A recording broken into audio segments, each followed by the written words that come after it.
Durante miles de años han guardado la promesa de la vida eterna. Envueltas en lino, rodeadas de lujo y amortajadas con misterio, las momias del antiguo Egipto son símbolos de la vida espiritual de una civilización entera. Puedes quedarte aquí mirando una de esas antiguas momias. Quizás esa momia se parezca a alguien que conoces. Iban a la mejor fiesta de sus vidas y tenían que prepararse. ¿Por qué era tan importante estar preparados para la otra vida? ¿Qué procedimientos preservaban sus cuerpos? ¿Qué maldiciones desataban? Y perturbando su descanso, ¿profanábamos nosotros en efecto sus espíritus?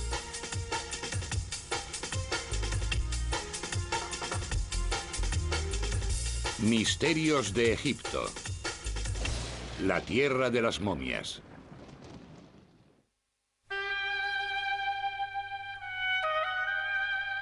Las momias representan los misterios del antiguo Egipto. Durante siglos han sido reverenciadas, robadas, saqueadas, trasladadas, exhibidas y analizadas con rayos X, demasiado para un descanso eterno. Las momias han fascinado a Occidente durante mucho tiempo. Hemos visto cómo el interés por ellas aumentaba desde el siglo XIX. 2 siglos después, las momias, las tumbas y las pirámides atrajeron a visitantes de todo el mundo. Pero a pesar de su accesibilidad, estas momias escondían muchos secretos en sus tumbas. Desvelar los misterios de las momias requiere un viaje al Egipto tal y como era hace 5000 años, una tierra de grandes contrastes. Las ricas y prósperas tierras de las orillas del río Nilo contrastan con los vientos del desierto. Los reyes egipcios, llamados faraones, disfrutaban de una riqueza y un poder inimaginables. El rey es importante, muy importante. Mucho más de lo que cualquier noble podría serlo nunca, ni siquiera aspirar a serlo. Tenemos informes muy interesantes donde se refleja que un oficial está muy orgulloso porque se le permite besar el pie del rey en lugar de besar la tierra. Mientras las criptas reales destacan sobre el árido desierto, la mayoría de los egipcios vivían en lugares mucho más modestos.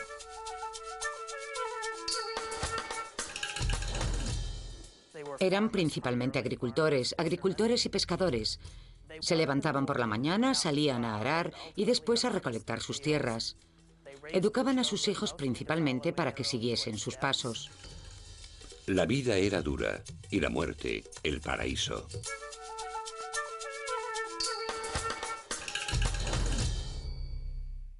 Los egipcios tenían una sociedad con un sentido muy marcado de la dualidad. Tenía que haber luz y sombra, machos y hembras, y tenía que haber orden y caos, porque si nunca había caos, no podían saber lo que era el orden.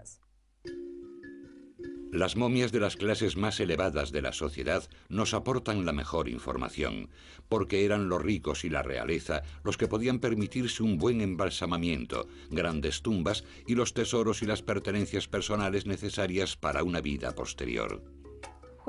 Cuando hablamos de los antiguos egipcios, hablamos principalmente de la élite, de ese 5% o un 1%, una proporción muy pequeña de la población.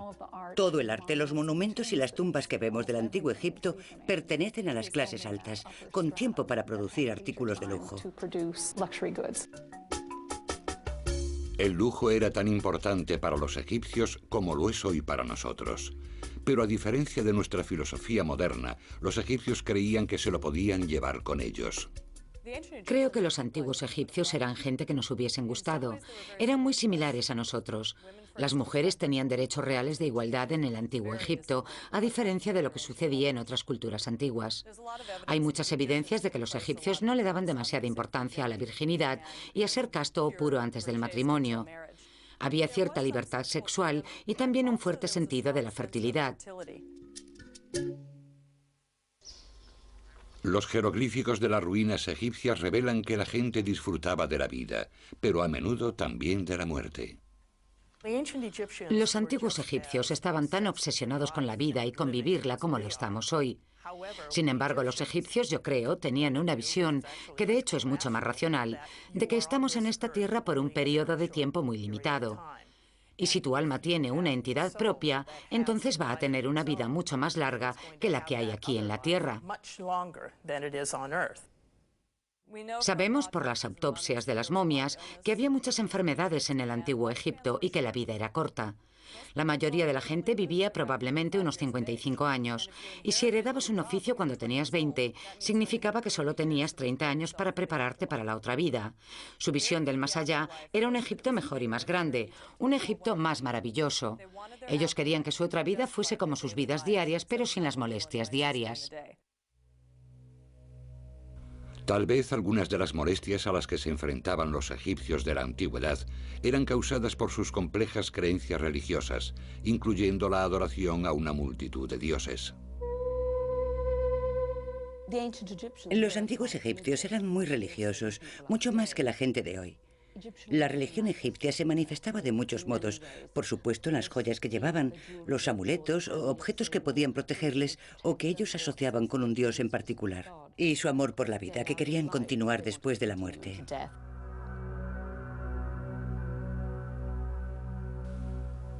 Lo mismo que Egipto estaba gobernado por el faraón, la otra vida estaba gobernada por el dios Osiris, cuya vida rivalizaba con cualquier comedia de intriga y erotismo.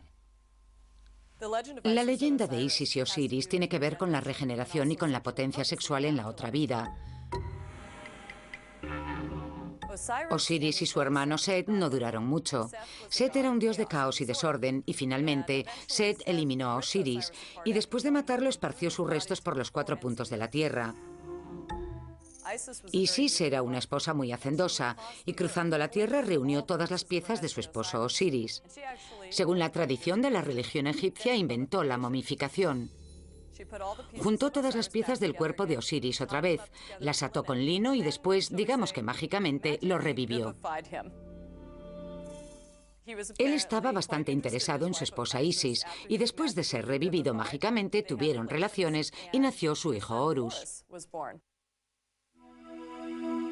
Los egipcios celebraban su religión con un arte apasionado.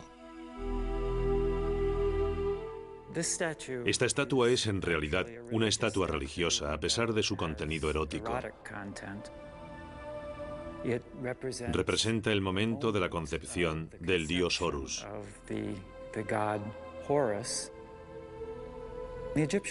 Los egipcios creían que ellos literalmente revivirían en la tierra de los muertos, y por eso guardaban estatuas como esta en sus tumbas, para asegurarse de que podrían revivir en el otro mundo.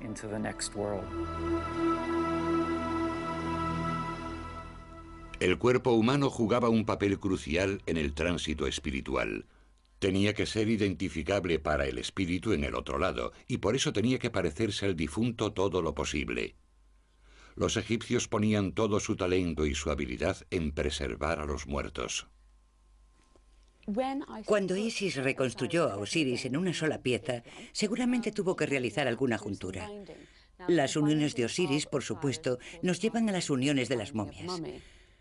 Lo que hizo Isis, además, fue recitarle algunos cantos mágicos.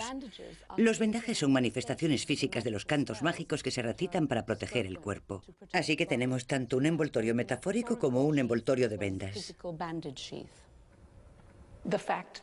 El hecho de que los egipcios dedicasen tanta atención al vendaje de los muertos nos puede parecer un poco macabro y también fascinante e interesante.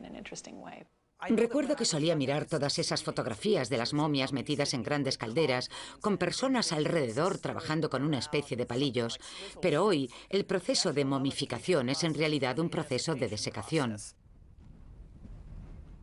La gente solía ser enterrada en el desierto, en la arena, y la arena está tan seca que de forma natural secaba los cuerpos. Ellos intentaban imitar el proceso porque se dieron cuenta de que en cuanto comenzaban a enterrar a la gente en tumbas de piedra, se pudrían, lo que por supuesto no era en absoluto el objetivo. La momificación comenzó imitando lo que ocurría de forma natural en el desierto. Desde esos humildes comienzos, la momificación se elevó a una forma de arte. Las momias rescatadas de los estragos del tiempo nos ofrecen tantas pistas como interrogantes. Hay un gran debate sobre el origen de la palabra momia. Significa brea o peltre en árabe. Se dice mumea y mucha gente dice que es el origen de la palabra momia. Sin embargo, tenemos un guía persa que dice que mumea en su idioma significa conservado, conservación. Uno de los errores más comunes sobre la sociedad egipcia es que era una sociedad obsesionada con la muerte. En realidad, era una sociedad que veía la muerte como algo que tenía que llegar para alcanzar otra existencia.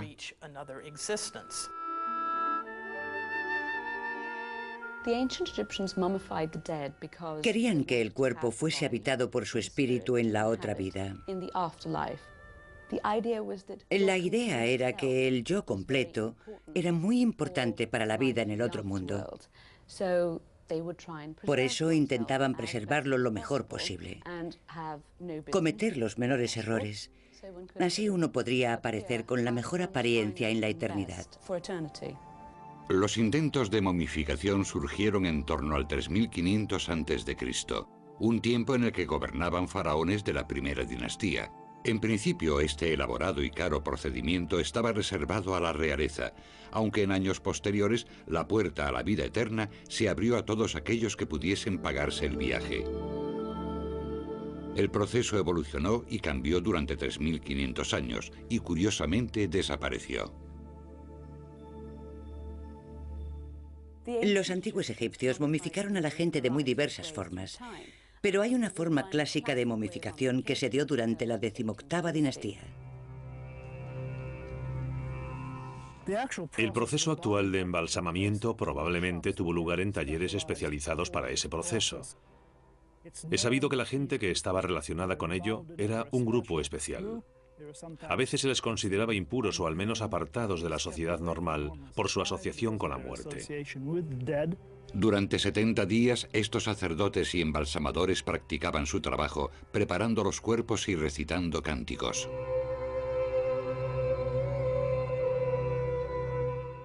Este señor vivía en el antiguo Egipto hace al menos 2600 años. Cuando lo embalsamaron, lo trajeron a la casa de la momificación y allí lavaron su cuerpo. Lo primero que hacían los egipcios cuando llegaba un cadáver era quitarle el cerebro. Lo hacían a través de la nariz. Le daban un golpe en el tabique y retiraban el hueso. Después, con una especie de gancho de crochet, pero mucho más flexible, retiraban el cerebro. El sacerdote escribano marcaba una línea de unos 10 centímetros de largo sobre el abdomen. Lo hacía con tinta. Después otro sacerdote llegaba con una navaja de piedra. Era el cirujano y era el que hacía la incisión de 10 centímetros en el abdomen. Una vez retirado el lino se puede ver la incisión, que era sellada con resina, pero cuando el cuerpo y la piel se contraían y se secaban durante la momificación, la incisión se abría haciendo un agujero mucho mayor. Los órganos internos tenían que ser retirados porque es la parte del cuerpo en la que empieza la putrefacción. Por eso, todas las vísceras, los órganos internos de la cavidad torácica y abdominal se retiraban. A diferencia del cerebro, estos órganos internos eran tratados con reverencia, secados y colocados en vasijas separadas llamadas jarras abovedadas. Una vez que el cuerpo había sido limpiado en su interior, se rellenaba con natrón, una mezcla de sal y bicarbonato que se produce de forma natural en Egipto. Los embalsamadores cubrían el cuerpo con natrón y lo dejaban secar durante 40 días. Solo después de haberles retirado las vísceras y una vez conservado, el cuerpo estaba listo para el maquillaje. Como los funerarios de hoy, los embalsamadores egipcios hacían un enorme trabajo para conservar la apariencia, incluso endurecían el rostro para mantener su forma.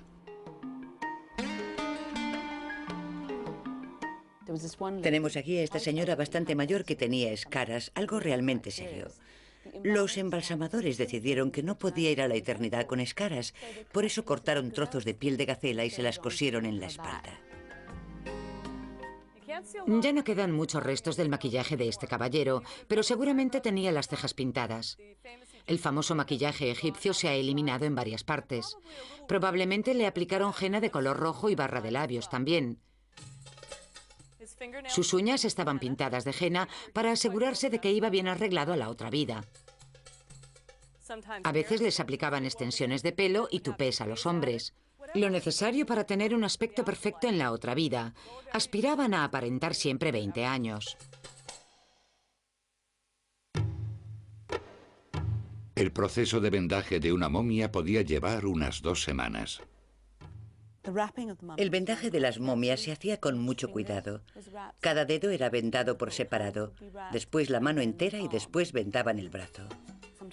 A veces encontramos vendajes con inscripciones que se hacían como protección extra para la momia. Los egiptólogos han descubierto algunas momias envueltas en más de 1000 metros cuadrados de lino, un artículo muy valioso que utilizaban como moneda de cambio.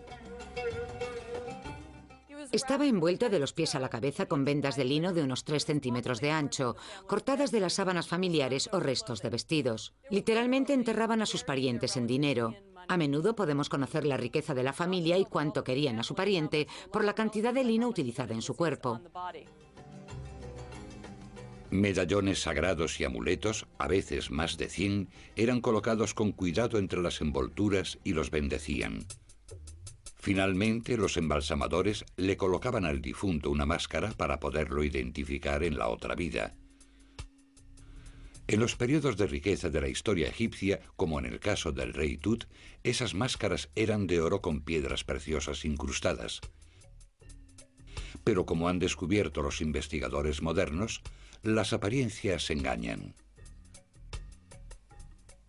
Cuando se trataba de embalsamar al rey, obviamente se ponía mucho cuidado en todo lo que rodeaba al elaborado ritual. Cuanto más bajamos en la escala social, podríamos decir que hay más carencias o que los embalsamadores eran menos profesionales. Hemos encontrado individuos vendados con huesos adicionales e individuos cuyos huesos se habían perdido. Tenemos que recordar que cuando una persona o una familia recogía de nuevo el cuerpo, recogía una pieza vendada y no abrían los vendajes para ver lo que allí había.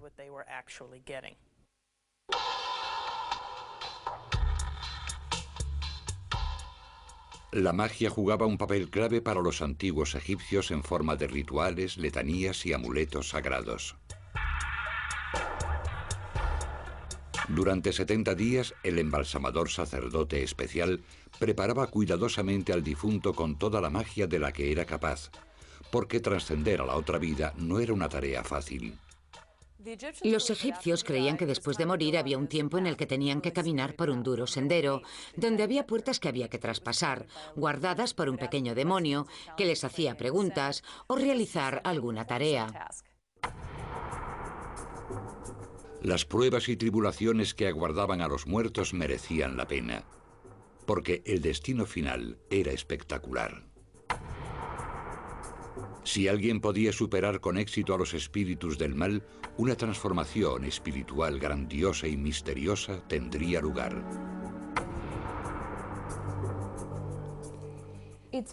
Es muy difícil entender realmente la idea que tenían los antiguos egipcios de un espíritu. Hay 3 principales que nosotros sepamos: el Ka, el Ba y el Ak. Se supone que el Ka es como tu doble, y todos nacemos con este doble. El Ba surge cuando morimos y se representa como un pájaro con cabeza humana. El Ba puede revolotear por ahí y puede hacer diversas funciones. Y el último espíritu y el más complejo es el Ak.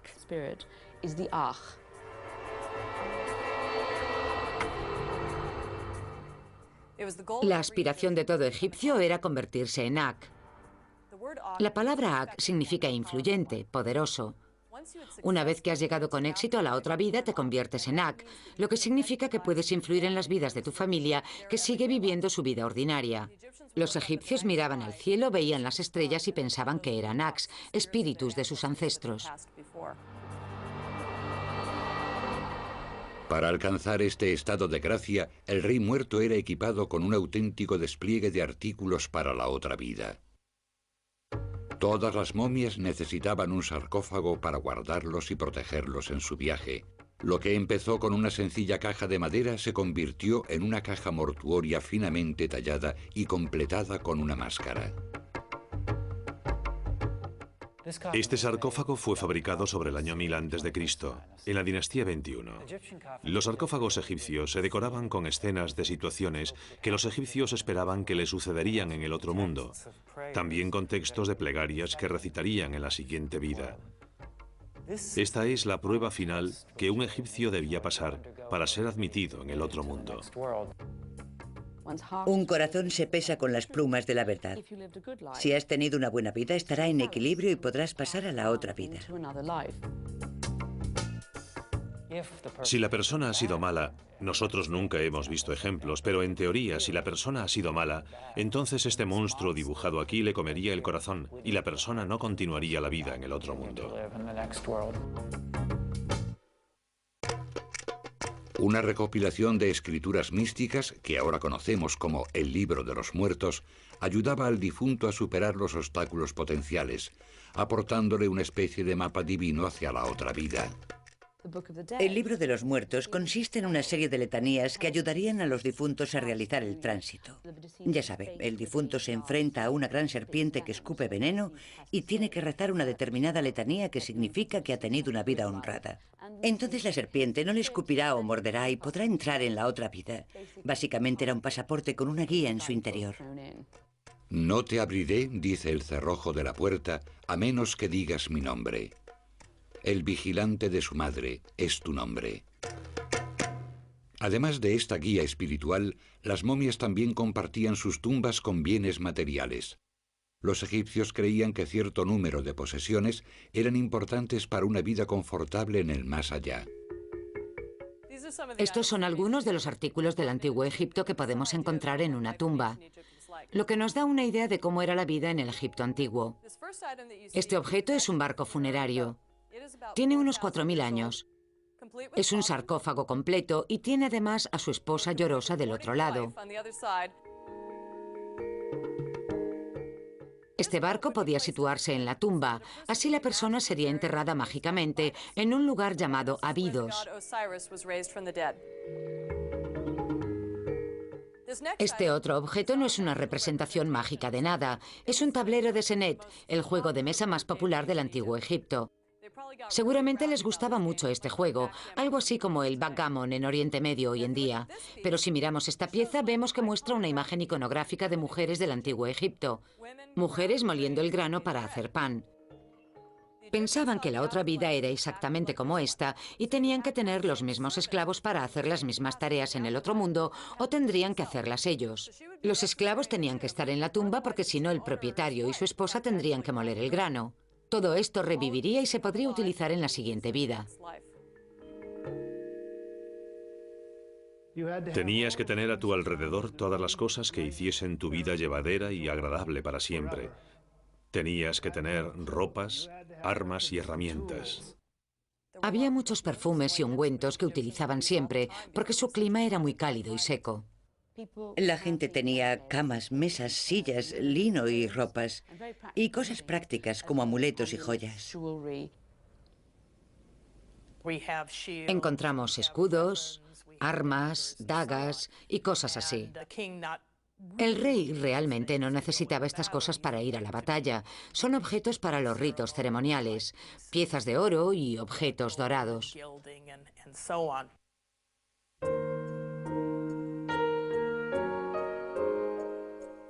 Con las ceremonias sagradas y los rituales mágicos, la momia había sido transformada. Lo que una vez fue un humano, ahora era una imagen sagrada, envuelta con cuidado y preparada para los dioses. Finalmente, después de más de 2 meses desde su muerte, la momia podría por fin descansar. Las momias de la realeza recibían ceremonias especiales. Todos los dirigentes del nuevo reino, con la excepción de uno, fueron enterrados en Tebas, la mayoría en el Valle de los Reyes. Después sus cuerpos tenían que ser transportados por el río hacia Tebas, lo que es una gran distancia. Para los antiguos egipcios el ceremonial de la muerte no era un simple trámite, era una larga y compleja ceremonia. Evidentemente, los funerales de la realeza eran mucho más fastuosos que los de los nobles o agricultores. Lo que sabemos sobre los funerales proviene de las paredes de las tumbas y también de las descripciones del proceso funerario en sí mismo. El cuerpo se exponía y formaba parte de una procesión funeraria que consistía en que el cuerpo, varios sacerdotes, plañideras, ya fuesen pagadas o miembros de la familia, y todos sus artículos se introducían en la tumba. Podemos imaginar un gran cortejo funerario con gente que se lamentaba y lloraba.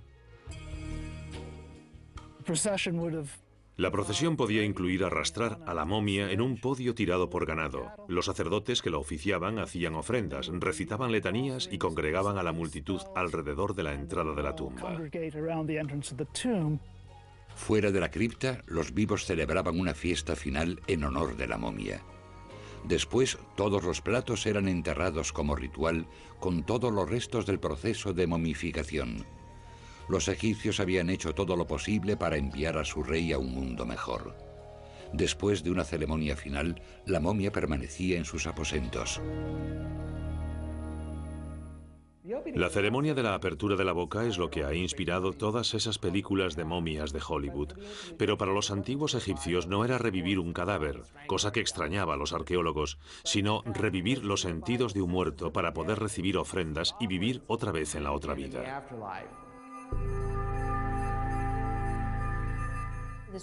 Esta ceremonia era realizada fuera de la tumba, donde el hijo del heredero del difunto y varios sacerdotes le restituían los 5 sentidos. Le tocaban los ojos sobre la máscara y decían, ya puedes ver otra vez. Le tocaban la nariz y decían, ya puedes respirar otra vez. Le tocaban las orejas y decían, ya puedes oír otra vez. Al final tocaban la boca y decían una fórmula mágica, eres joven otra vez, vivirás otra vez, serás joven para siempre. Eso significaba que dejaba de estar en esa especie de tierra de nadie y formaba parte otra vez de todo el sistema egipcio de vida, muerte y espíritu. Por fin, festejada y honrada, con sus sentidos revividos, la momia real se embarcaba hacia su último viaje.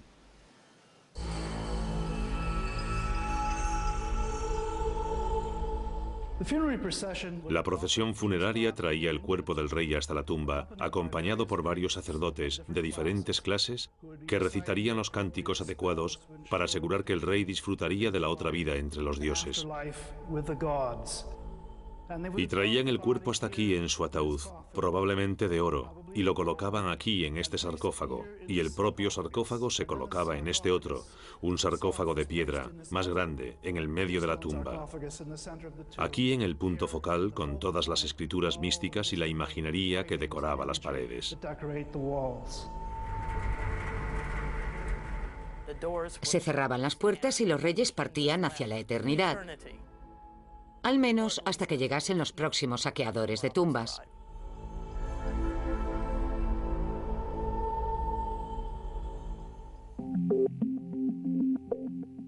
Los edificios y los artículos que dejaron los egipcios expandían el alma de los antiguos. Muchas de las enormes estructuras que han permanecido durante miles de años son tumbas o monumentos a la muerte. Cuando un individuo se convertía en rey tenía 2 obligaciones inmediatas. Una era encargarse del entierro de su predecesor.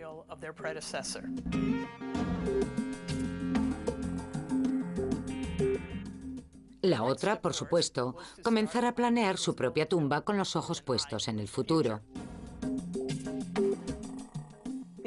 Los egipcios creían que sus tumbas eran muy importantes porque el lugar donde vivían durante su vida duraba un corto periodo, pero la tumba duraba toda la eternidad. Por esa razón invertían, si tenían dinero, la mayor parte de su riqueza restante en construir estas tumbas y en decorarlas. Adquirían sarcófagos caros como estos de aquí. Estos objetos eran un símbolo de alto estatus, algo así como mi tumba es más grande que la tuya.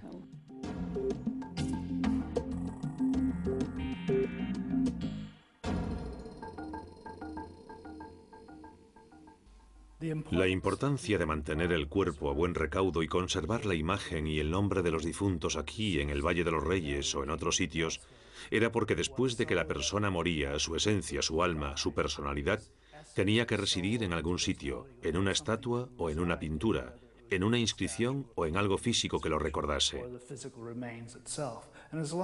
Y en la medida en que fuese preservada, la vida eterna estaba garantizada. Pero si eran destruidos, entonces la persona moriría por segunda vez y no regresaría de esa aniquilación.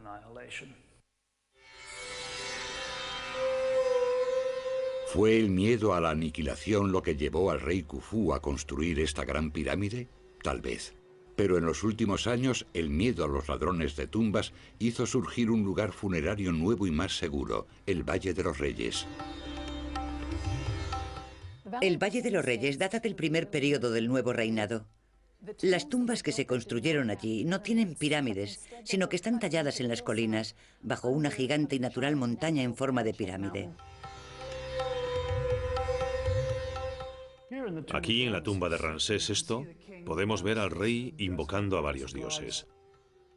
Esta tumba es una tumba real, típica del período ramsésico, que pertenece a las dinastías XIX y XX. Comienza con un largo pasillo que conduce a un salón de columnas, desde el cual se desciende a una cámara fúnebre. La decoración es típica de este periodo, mostrando la procesión del dios del sol a través de las horas nocturnas, hasta que vuelve a la vida, de nuevo, al amanecer. Como la Gran Pirámide o cripta secreta, las tumbas de los faraones se transformaron en algo más que meros depósitos de personas muertas. Funcionaban como monumentos vivos que requerían cuidados y ceremoniales constantes. El complejo ceremonial real tenía dos elementos esenciales. El primero, por supuesto, salvaguardar la vida del rey. El segundo, facilitar el culto al rey. Uniendo los dos, construyeron un impresionante monumento, más grande y mejor, como es el complejo de pirámides del antiguo imperio.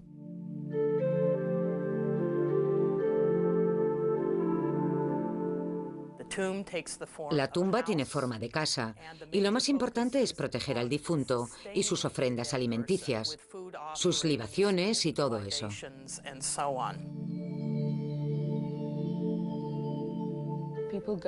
La gente va a visitar las tumbas de sus ancestros, a veces una vez por semana o unas cuantas veces al año, y hacen una merienda, traen comida y bebida para compartir con la familia, y dejan algo para el difunto y se sientan y les hablan y les cuentan, ¿sabes qué pasó tal y cual cosa? Es una buena forma de incluir en tu presente a alguien que ha muerto.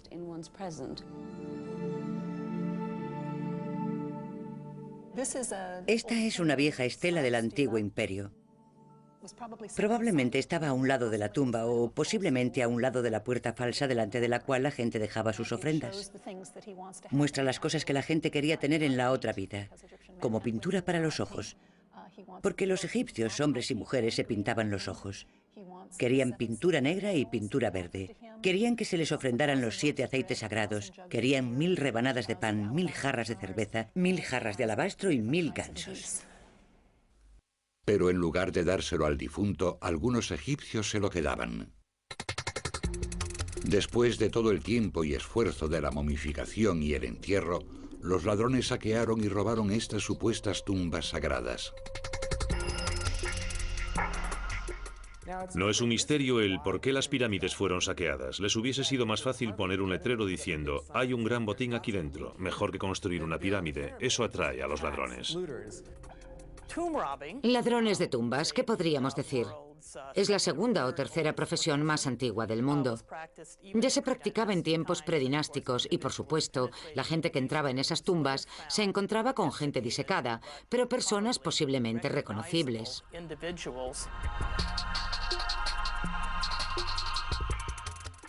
Una vez que las tumbas estaban repletas de objetos valiosos, eran saqueadas. Y las momias que habían requerido meses de trabajo eran robadas para quitarles sus amuletos sagrados. Aquí estaba este tesoro, tirado al lado de la colina. Realmente se convirtió en algo importante para los oficiales y para muchos residentes de la necrópolis.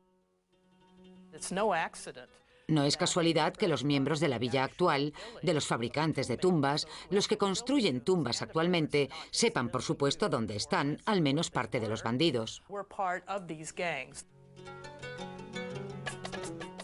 Suponemos que los primeros robos en las tumbas no serían una entrada alegre, destrozándolo todo, sino más bien una incursión rápida y planeada.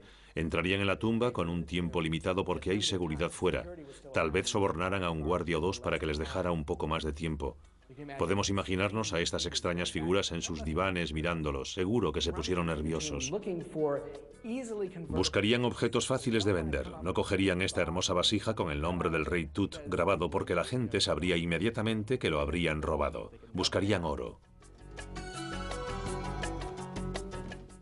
Los saqueadores tenían tanta creatividad como los constructores de pirámides y se las arreglaban para burlar las medidas de seguridad de cuando en cuando. Solían causar grandes daños en las tumbas. Destrozaban y quemaban momias, seguramente para evitar que los espíritus del rey les atacasen, pero también podían tener prisa porque habían burlado las medidas de seguridad y habían entrado en la cámara funeraria. Hubo casos de juicios en el antiguo Egipto de gente acusada de robar tumbas. El castigo por robar una tumba era extremadamente duro. Si entrabas en la tumba de alguien, corrías el riesgo de destrozar su otra vida por completo. Y eso para los egipcios era peor que un asesinato. Los ladrones de tumbas eran empalados. Los sentaban en un palo rígido hasta que morían. Eso es bastante malo. Esta gente fue castigada con los 5 cortes. Es decir, les cortaron las orejas, la nariz, la boca y a veces les sacaban los ojos. Los empalaban y retiraban sus nombres de todos los textos para que no pudieran existir nunca, nunca más. Un intento por proteger a los muertos de la gran oleada de robos de tumbas surgió a finales del Nuevo Imperio, cuando muchas momias reales fueron reenterradas en criptas en el Valle de los Reyes. Aún así, linajes enteros de momias permanecieron juntas hasta ser descubiertas en el siglo XIX por otra generación de saqueadores. Una vez que apareció el turismo, especialmente en 1800, los ladrones de tumbas se dieron cuenta de que podían vender algo más que oro y joyas, porque a la gente le gustaba el arte de las tumbas.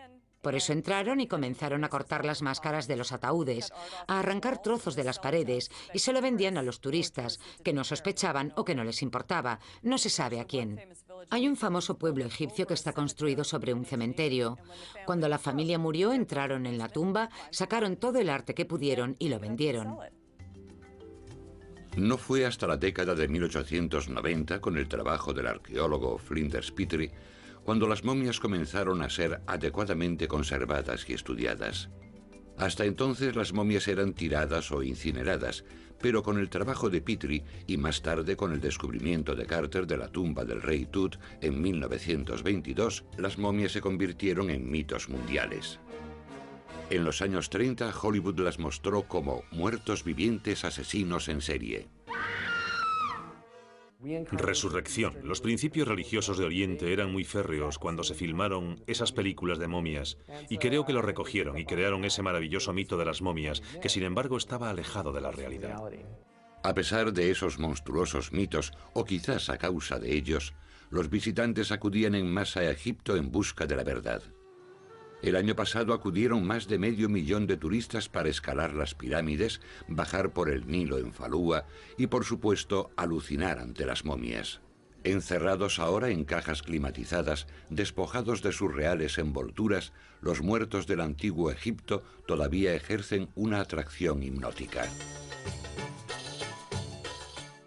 Las momias son un punto de contacto inmediato entre nosotros y los antiguos egipcios.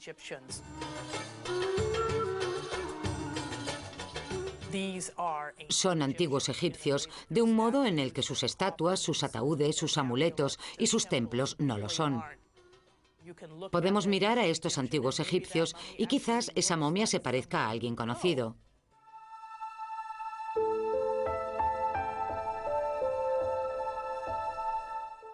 Esta es la momia de una antigua niña egipcia. Los rayos X muestran que murió entre los 4 y los 6 años de edad. Podemos ver que la máscara de oro está cubierta por una sustancia blanca. Es perfume que su madre vertió sobre la niña como el último acto del funeral, antes de que fuese enterrada para siempre. Podríamos saber el nombre de la niña si quitásemos las vendas, porque su nombre está grabado en algún sitio de estos vendajes. Sin embargo, no vamos a quitarle las vendas a la momia porque eso sería una profanación. Estaríamos quitándole el último regalo que la madre le entregó a su hija. Esta momia nos dice que sus padres la querían mucho, querían encontrar a su hija en la otra vida y querían que tuviese una vida maravillosa. Esta momificación fue el regalo de unos padres del antiguo Egipto a su hija hace 2000 años.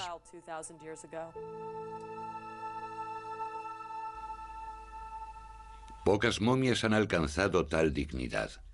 Los ladrones de tumbas saquearon todo tipo de valiosas momias. Otra cantidad incontable fue víctima de una extraña moda medieval. Los médicos desde el siglo XII en adelante tomaban muestras de las momias, las molían y se las daban a la gente como medicamento. Esto sucedía en Europa. Las momias eran como el aceite de serpiente en la Europa medieval. Creían que podía curarlo todo, lo cual es terrorífico teniendo en cuenta los productos que utilizaban para momificar. Mucha gente fue envenenada y se moría a causa del polvo de las momias. Habitualmente la gente cogía cualquier momia. Solo intentaban que tuviese cierta calidad. Y de hecho hay tratados de medicina que dicen: debe usted escoger la momia con cuidado, debe oler bien, un poco a especias, y debe hacer un polvo granulado. Claramente este hombre no estaba acostumbrado a las momias porque huelen realmente mal. La demanda de momias era tan alta que superaba la oferta. Así se desarrolló una floreciente industria que continuó en el siglo XIX, cuando las momias se fabricaban como objeto turístico, momias modernas. Flinders Petrie tuvo una experiencia cuando se acercó a una turista británica que había comprado una momia y cuando ella se la estaba mostrando a Petrie, este dijo: «Conozco a ese hombre, es un ingeniero de ferrocarril». Por tanto, que alguien lo hubiese identificado, debió dejarla desconcertada. Hoy se utilizan para hacer pinturas. Si nos fijamos en el arte del Renacimiento, uno de sus colores es el marrón momia. Se le llama así porque molían las momias y hacían pinturas. Un pintor impresionista descubrió que el marrón momia era realmente una momia y cogió toda la pintura marrón y la enterró en el jardín de su casa. Estaba horrorizado. Cuando los ladrones de tumbas hicieron su aparición, los antiguos egipcios comenzaron a escribir maldiciones en las paredes de las tumbas. Hay maldiciones en las tumbas privadas de los tiempos de las pirámides. Podemos encontrarlas inscritas en las cámaras de las capillas de las ofrendas. Están dirigidas a la gente que viene a las tumbas. Dicen que cualquiera que venga a hacer ofrendas de alimentos será bendecido, y los que vengan a dañar las tumbas serán unos malditos en la otra vida.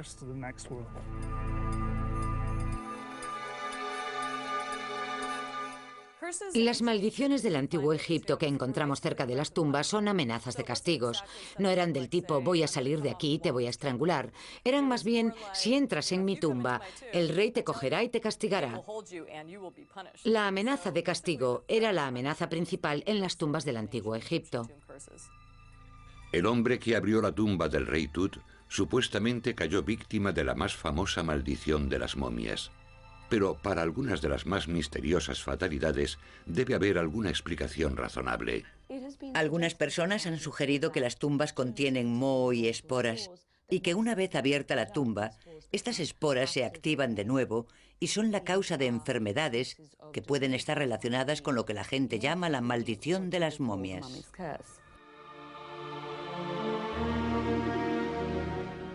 Aún así, el mito de la maldición de las momias se transmitió de generación en generación. Uno era que el Titanic llevaba una momia del Museo Británico que querían quitarse de encima por estar maldita y por eso la embarcaron en el Titanic. Y se hundió. Por supuesto, la verdad es que si investigamos descubrimos que el sarcófago está todavía en el Museo Británico, así que no es verdad.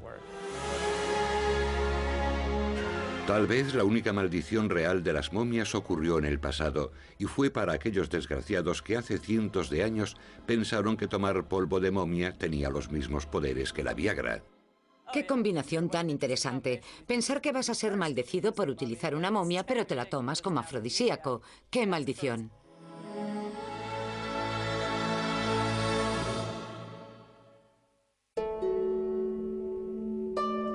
Es una suerte que muchas momias hayan escapado de ser convertidas en píldoras o pintura. A pesar de su largo silencio, estos ancestrales cuerpos todavía aportan mucha información a los egiptólogos. Las momias que excavamos son una de las fuentes mayores de información de la vida diaria y del tipo de vida que llevaban. La ciencia moderna les permite a los físicos y antropólogos sacar conclusiones sobre el tipo de trabajo que hacían y nos hablan de sus enfermedades. Pero yo creo que lo más interesante son estos hallazgos sobre la musculatura. El tipo de musculatura de la persona muerta nos cuenta la diferencia entre alguien que pasaba su vida moliendo grano y alguien que pasaba su vida corriendo para llevar y traer mensajes para el rey, o alguien que pasaba su vida sentado escribiendo papiros.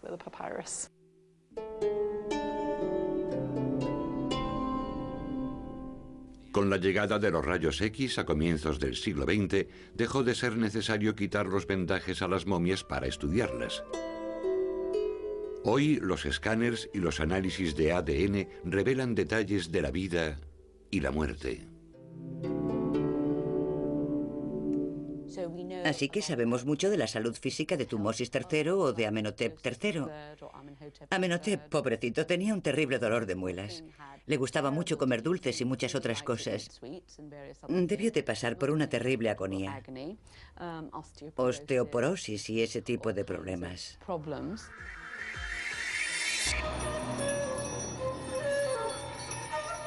Las mismas momias que revelan tanto de la vida antigua también cuentan mucho sobre las actitudes de la vida actual. Tal vez nuestra constante fascinación por las momias proviene de que los antiguos egipcios, después de todo, conquistaron la muerte. La idea, creo yo, de que los antiguos egipcios eran un gran almacén que contenía conocimientos secretos, idea que los griegos difundieron, nunca nos ha abandonado. La gente siempre está buscando algo más de los valores espirituales que los antiguos egipcios nos pueden aportar. No creo que analizar las momias pudiera ser considerado una violación para los antiguos egipcios. Abrir una tumba podría ser una violación. Sin embargo, hay evidencias de que creían que una vez que el espíritu había llegado a salvo a la otra vida, la tumba y el cuerpo también habían conseguido su propósito. Así que no estoy segura de que los antiguos egipcios fuesen apaleados por abrir una tumba 2000 años después. Y también creo que ellos querrían ser entendidos. Además, si dices el nombre de alguien o si lees su ataúd en voz alta, le estás guiando a la otra vida. Cuidando de la otra persona, simplemente diciendo su nombre, estás dándole la oportunidad de ir a la otra vida.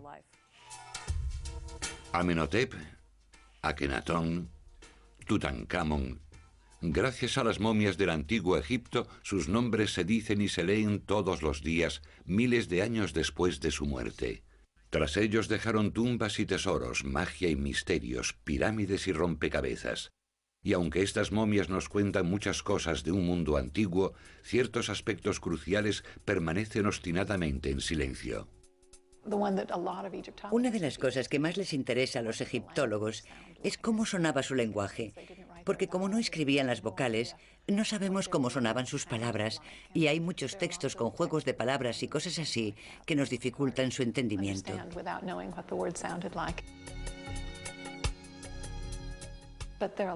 Pero hay muchas preguntas del tipo, ¿a dónde creían que iban? No tenemos respuesta. Hay un maravilloso hechizo en el texto de este ataúd. Dice que el hombre que conozca este hechizo no sufrirá humillaciones en la otra vida y que su cabeza no será cortada como un pastel. Y yo creo que cualquier persona occidental diría, ¿qué?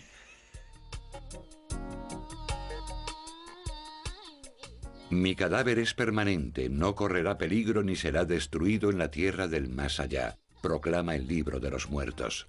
Es posible que para algunos pocos elegidos de nuestros antiguos ancestros ese hechizo se haya hecho realidad.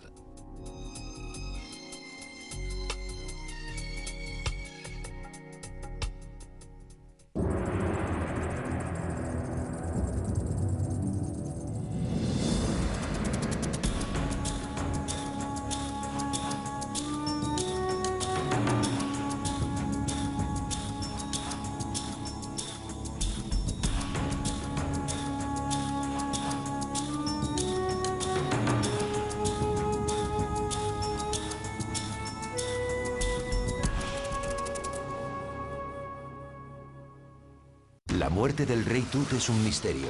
Fue asesinado.